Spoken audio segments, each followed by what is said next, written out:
মৰ্মান্তিক, হৃদয় বিদাৰক, অসহনীয়। পিতৃৰ বছৰেকীয়াৰ পূৰ্বেই পথ দুৰ্ঘটনাত পুত্ৰৰ মৃত্যু।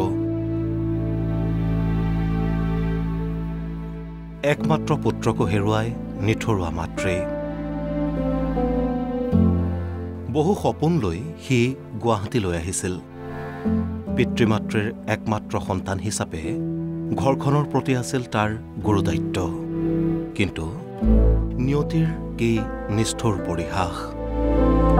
নিয়তিয়ে যেন সহ্য কৰিব পৰা নাছিল তাৰ সেই সুখ।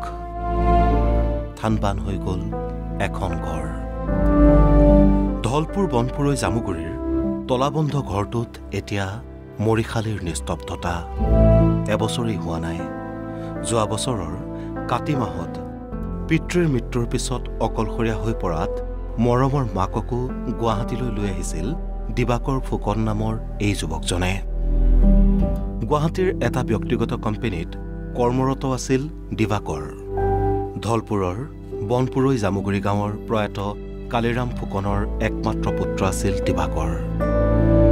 বৃহস্পতিবাৰে নিশা যেন মৃত্যু ৰৈ আছিল গণেশগুৰিৰ উৰণ সেতুত। কৰ্তব্যৰ পৰা একমাত্ৰ মাতৃৰ কাষলৈ উভতাৰ পথতেই সুৰাসক্ত ক্ৰেন চালকে মহতিয়াই নিলে দিবাকৰক।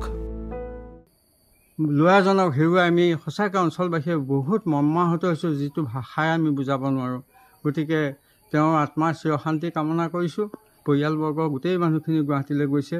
তেওঁলোকে তাতে গৈ সিদ্ধান্ত ল'ব। যদি ইয়ালৈ আহে, ইয়াত আমাৰ গোটেই গাঁৱৰ ৰাইজ সষ্টম হৈ আছে।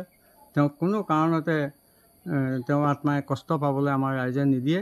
আৰু তাতো যদি কিবা অন্ত্যেষ্টি কৰাৰ কথা ভাবে তেওঁ থকা জেগাত, তেতিয়াও আমাৰ গাঁৱৰ ৰাইজ সদল বলে গৈ তেওঁ অন্ত্যেষ্টি ক্ৰিয়াত সহযোগ কৰিব। এইখিনি আমাৰ সিদ্ধান্ত লোৱা হৈছে। নাৰায়ণপুৰৰ ঘৰখন এতিয়া উকা।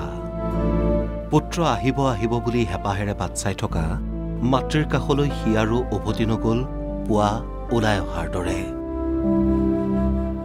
উভতি গ'ল বগা কাপোৰৰ তলত।